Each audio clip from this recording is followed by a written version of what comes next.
Quiet on the set. Camera speed. Sound production, take one. Action!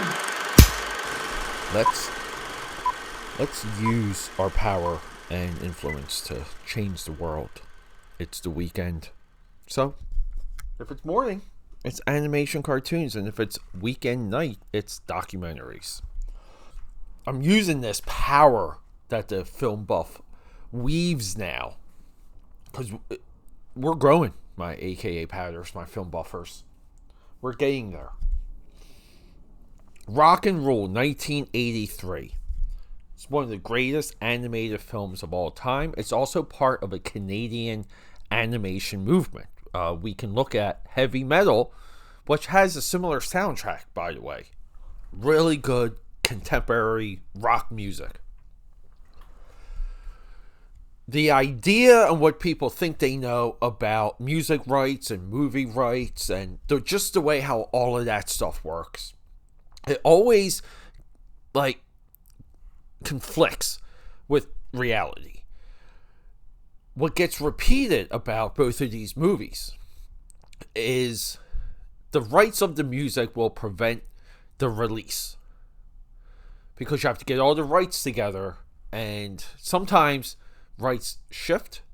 They move from company to company. They become private equity, meaning someone buys the rights and just holds on to them. They don't let anyone else use them, like stuff like that. You also hear something similar with The Wonder Years, that TV show. Fred Savage.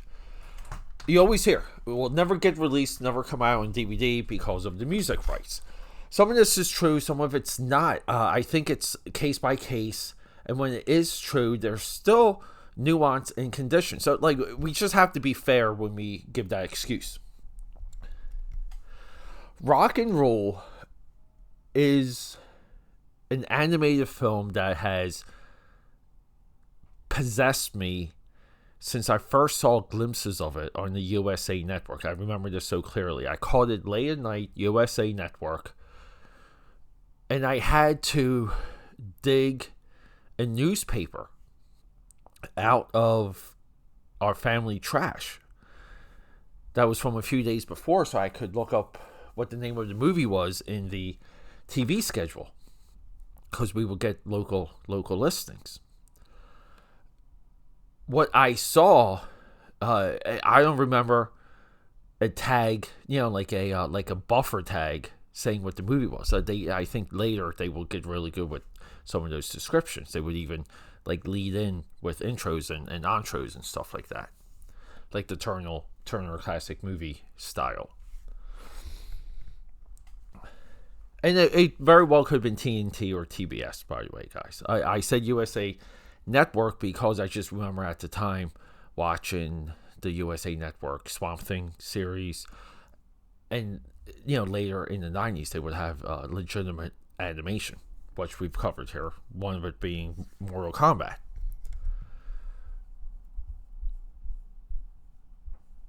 I'm never able to track down Rock and Roll on VHS. The reality, Rock and Roll as a VHS now is in the hundreds, because I believe it only had one release.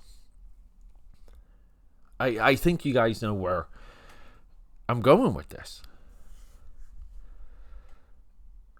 Drops on DVD. I ordered it from Barnes & Noble. I think I spent $30. It was a double disc. I don't recall much detail in any supplemental features.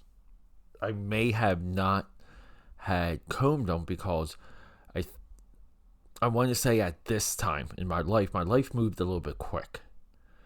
And I was also drifting out of studying a lot of this stuff and just focusing on the work side of it all. So, life changes. Rock and Roll was available on digital on demand. Amazon Prime, Google Play, even the Microsoft Movie Store. It has come to my attention recently that it is not available anywhere. If you did a Google search for Rock and Roll streaming, you'll get a Facebook post where someone put it up. And it's a pretty good copy. You can watch it there for free. I implore that you do. So my whole point of this podcast is to remind you guys, let you guys know that this is out there. This is a incredible animated work. It's a future. It's animals. It's dystopian. The animals have mutated. There's no humans. Rock and roll changes the world as it does in Ralph Bakshi's American Pop.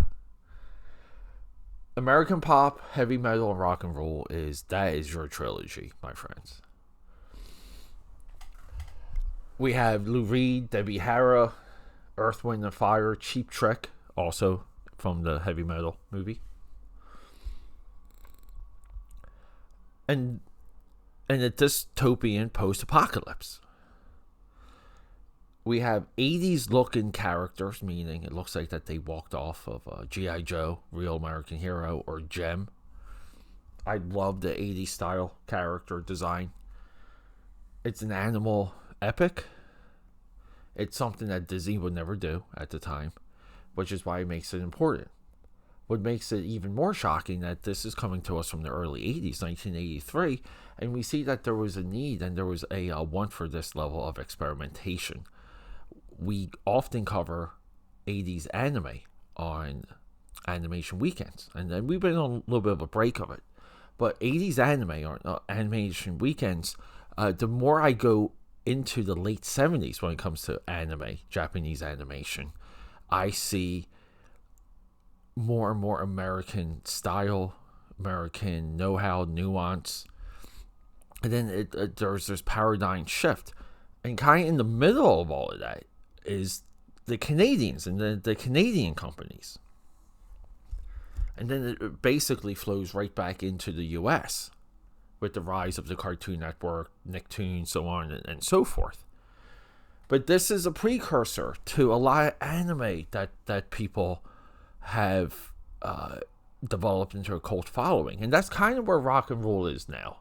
I would say it is a cult following because so few people know about it. And to me, it's just significant. It's significant to use the film buff resources because we should be rocking and rolling with 2 drops a day now. We have themes, we have threads, there's a lot of energy and ambition with this podcast because we're moving the needle. A lot of our reviews are searchable, and some of them even populate with AI. This is how we spread the virus. Rock and roll deserves your time, your attention, your study, and your love. I'm hoping that this becomes available soon. And some of this is me just venting because I'm upset I never purchased it on digital. It was always like between $12 and $20 on Amazon, or $12 and $18. I think that's kind of how they price some of it. Which put me on the run. I went on the run and I spent about $100 and I bought a lot of the Bakshi stuff. I bought Wizards finally. A lot of things that should have been in my digital library way before now. And I happen to have access to it. I'm not crazy for physical media. I think it's a waste of space. I'd rather use that space for books. All right, AKAPADers. Rock and roll. Let's go. Okay, that's a wrap.